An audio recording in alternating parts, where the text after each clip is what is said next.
Ford just admitted on the record that its AI-first engineering plan produced worse cars, caused more recalls, and a knowledge gap that nobody saw coming until, of course, the warranty bills showed up.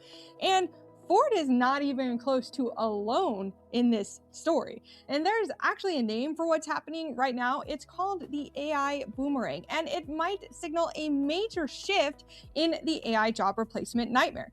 By the end of this video, we will answer what I think is the big question, which is, what does this major shift mean for AI and the job market? Let's get into it. And so some quick scene setting here, because this didn't just come out of nowhere. Ford has had, let's say, a rough few years on quality. It currently leads the industry in recalls.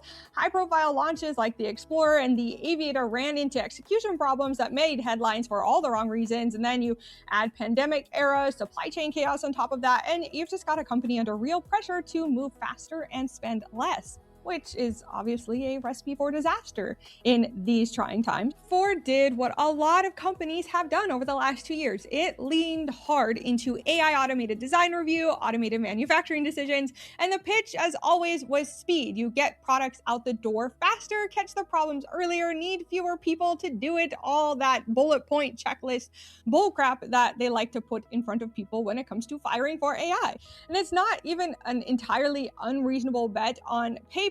AI can be good at certain kinds of pattern matching and repetitive validation. The problem is what Ford's own VP of Vehicle Hardware Engineering said out loud this year, and I want you to pay attention to this quote because it is rare that a company admits this cleanly. However, Xbox has been doing it, so maybe it's going to become less rare, but here's the quote. Mistakenly, we thought that by just introducing artificial intelligence and adjusting the design requirements that we had, that would produce a high quality product. That is Charles Poon on the record to reporters, not a leaked memo, but the company actually saying this out loud in a briefing. And here's the part that I think should worry every company currently running the same playbook. This wasn't a software bug or any bad vendor. The AI systems weren't sabotaged or hacked or anything dramatic. They just didn't know what the experienced engineers knew. Surprise, surprise. As those veteran engineers left through the layoffs, through attrition, through whatever exit path there was in front of them, their knowledge left with them. A huge amount of that knowledge was never written down anywhere because it lived in their heads through decades of experience and decades of, oh, this supplier tolerances drift in humid weather, or this part fails in a very specific way we caught 3 product cycles ago. None of that made it into the training data because none of it existed as data in the first place. It existed as experience. So the AI wasn't technically missing information because someone forgot to feed it a spreadsheet. It was missing information that was never captured anywhere a machine could read it. That's a different gap that you can't just patch with a better model. And here's what I think makes this a really unique story, because it's not just a car story. This is the exact same mistake being made over and over and over again across every industry doing AI layoffs right now. Somebody in leadership assumes institutional knowledge is in the system somewhere when it is actually in the people the whole time. You don't find that out until the thing breaks in the real world in front of customers and your name is slapped on it. Ford found out through recalls, through declining JD Power quality rankings, through warranty claims, the expensive way, in other words, the really expensive, like damaging type of way. And Ford has had its fair share over the last decades of just being not so great. But what did Ford actually do about it? Well, they didn't do damage control or make a fancy statement. They brought back and promoted more than 350 experienced engineers. And their job isn't to just sit in the corner and be the backup plan in case the robot messes up. They're rebuilding the foundation the AI systems are supposed to stand on. Poon put it directly, saying this is where the most experienced engineers have had experience solving and identifying those problems before they creep into the system. Ford COO Kumar Golhotra, pardon on the pronunciation there, said something I actually think is the most honest sentence to come out of any company doing this type of reversal, saying we're moving from that find and fix mentality to preventing issues before they occur. We're focused on enablers and easy indicators versus outputs. Stop admiring the problem and start solving it. So translation for anyone who doesn't speak corpo, we're letting the AI make calls and finding out later that it was wrong. Now we're putting humans back in front of the AI instead of behind it or just out the door altogether. Now, to be clear, Ford didn't just throw its hands up and abandon AI entirely. It's not humans win and robots bad. It's not that type of story. I don't think we'll really ever get back to a pre-AI world. And I do want to be careful about making those types of claims because it's not what actually happened. And it's not really the point of this channel anyway. Ford added more than 100,000 AI-driven automated tests specifically to hunt edge cases and stress the system under way more conditions than a human team could manually check. It also stood up a dedicated 40% software quality team focused entirely on catching defects early. So the actual model Ford landed on isn't fire the humans and trust the AI, and it isn't fire the AI and trust the humans either. It's AI doing the brute force testing that it's actually good at, with experienced humans deciding what good even looks like. If you've watched this channel for more than one episode, you already know this is the argument that I make basically every time one of these stories comes up. AI as a tool run by people who know the domain, that is where it should be at, not AI as a replacement for the people who know the domain. So the results, for what it's worth, I do think are showing up. Ford returns to the top of J.D. Power's initial quality rankings among mainstream brands this year. But this is where it actually stops being a Ford story and starts being a pattern. If Ford were the only company doing this, it'd just be a weird one-off, but it's not. Commonwealth Bank of Australia laid off more than 40 customer service staff last year and replaced them with an AI voice bot. The bot couldn't do the job. Surprise, surprise. Call volumes went up instead of down, and CBA reversed the cuts. CBA's own statement admitted it did not adequately consider all relevant business considerations when it made the redundancy. That is about as close as a corporation gets to saying, we screwed up without a lawyer in the room. IBM, we've talked about them as well, cut thousands of jobs, pushing deeper into AI and automation, and then it said it would triple entry-level hiring for roles covering, and I'm using their words here, all these jobs we're being told AI can do. The new positions are explicitly for tasks needing human judgment, customer interaction, and oversight of the AI systems IBM just spent a fortune deploying. We've talked about Klarna as well in this channel. Klarna's version of the story is basically the industry's cautionary tale at this point. It went all in on AI customer service, bragged about it publicly, then quietly started hiring humans back after admitting the AI output was, in their words, low quality. This isn't just a handful of anecdotes that I cherry-picked to make a point. Robert Half surveyed U.S. hiring managers and found that 32% say their company eliminated a role primarily because of AI-driven productivity gains, then rehired for that same or similar role later. Not a fluke at this point. That's basically just 1 in 3. Orgvue's research found 39% of business leaders made people redundant specifically because of AI deployment, and of that group, 55% later admitted the decision was wrong. Forrester's research predicted roughly half of all AI-attributed layoffs would eventually get quietly reversed. Gartner went even further, projecting that half of all companies that cut customer service or operational jobs for AI will be forced to restaff those same roles under different titles within a year. So you have different titles, but not, we made a mistake, here's your old job back. Just a relabeled version of the same job, so the org chart doesn't have to officially admit anything, but we know what's going on. There's a wider number that explains why this is all happening anyway.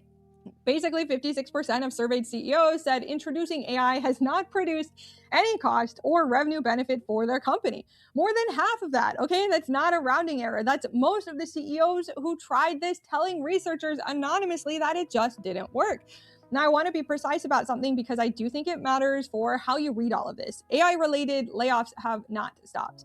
They're not even necessarily slowing down. Oracle just cut 21,000 jobs and openly said AI played a role in that decision. Whether or not they're lying, we'll never really know. But over 122,000 tech workers have been laid off across more than 200 companies this year alone. The boomerang isn't replacing the layoffs. It's happening on top of them at the same time, sometimes at the same company. But here's what nobody puts in those press releases. Rehiring is not the same as unfiring. When Ford brought those engineers back, it wasn't restoring the status quo. Ford lost 3 years of quality ground, 3 years of recall costs, 3 years of J.D. Power rankings it now has to climb back out of.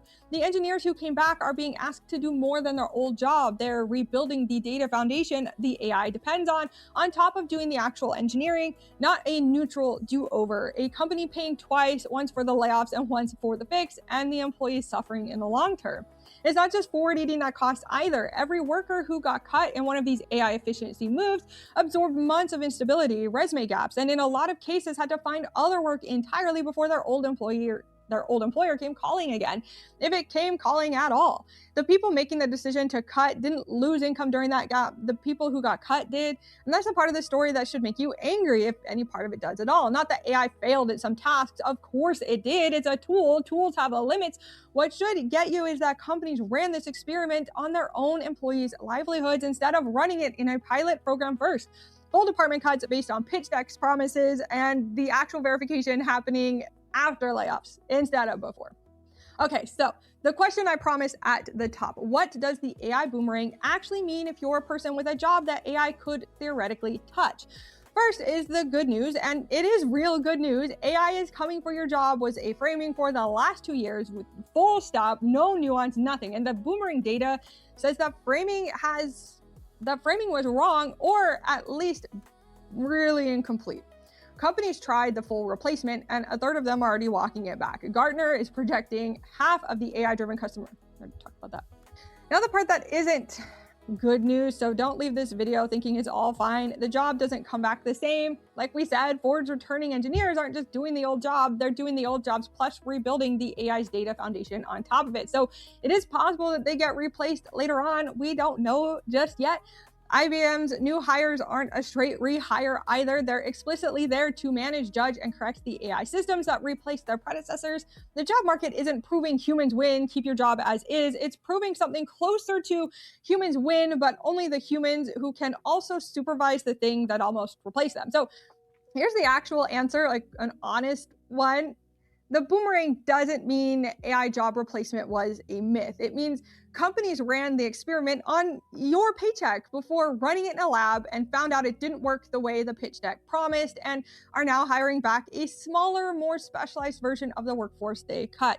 So if you're in a field AI is being pushed into right now, the safest position isn't AI can't do my job. It's I'm the person who can tell when the AI got it wrong. And that's the skill every one of these rehired roles has in common. At Ford, at CBA, at IBM, at Klarna, judgment, oversight, and the ability to catch what the model can't see is a valuable skill. So if you're like me, working in an industry like software development, where your job may or may not exist for much longer, at least in the current way, start learning how to work with the AI. Just saying full, I'm not going to do it, I don't think is going to save your job. And I would be lying to you if I said you never had to interact with AI.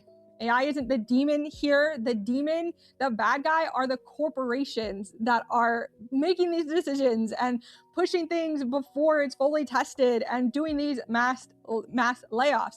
But there is a shift, not fewer jobs disappearing, but different jobs coming back. But what's my actual opinion here? I do use AI, okay? Like I do AI at my job right now. We use Claude Code. Love it or hate it, we have Claude. AI is not something that is going to go away. I'm not AI bad, human good, full stop type of channel, and I never will be. If that's the video you're hoping for, I'm sorry, that's not what's happening here. But I am very furious about the way that AI is being handled and the way that the big companies and the AI fanboys are handling all of this. And what makes me the most furious about the Ford story specifically isn't that the AI didn't work perfectly. Obviously, nothing works perfectly at day one. What makes me so furious is the order of operations. You cut people first and discover the gap. Second, fix it. Third, using the exact people you cut at a delay and a cost that didn't need to exist. If anyone had just asked, hey, do we actually know everything these engineers know? Is there a value in keeping people on board? Like, come on, just assuming the model knows everything is asinine. They could have asked basic questions and done some real research before the layoffs instead of after. And I think that question takes an afternoon, if not longer, to ask. Ford apparently took 3 years and an industry worst recall record to answer it the hard way. And this is why I think the boomerang numbers matter more than any single company's story. 1 in 3 hiring managers rehiring for a role they cut for AI isn't a few companies learning a lesson. That's an entire corporate culture that decided AI can do it, was a good strategy, and instead of a hypothesis to be tested thoroughly. And maybe you could train people in the meantime to fill that gap, to be the people that can understand AI. But since the companies aren't going to do it, I recommend that you do it. Now, the technology, again, isn't the villain here. The refusal to test the hypothesis before betting people's jobs on it, I think that's the real villain. The real villain are these corporations that don't give a crap about you. They never did. They never will. take care of yourself, build your skills, make yourself unfireable in whatever way you can possible. Now, if this one made you want to throw something at the monitor, good, that's the reaction. Hit like if that worked for you. And if you think I got something wrong or missed an angle, let me know in the comments. If you're new here at the Olive Badger channel, we cover tech and occasionally why a corporation just said something unhinged in an earnings call. And yes, some gaming news when it is relevant. Subscribe if that's your thing. If you work in AI PR and you're currently drafting a statement about how your layoffs were strategic workforce optimization, I will find your Ford-shaped mistake eventually. If you don't subscribe, I might be forced to banish you to the Shadow Realm. No. Much better. It has a waiting list. Your name's already on it, but it will take forever to be seated. Anyway, that's all I've got for you today. Thank you so much for watching this video. I hope you have a fantastic rest of your day, and peace out. Bye.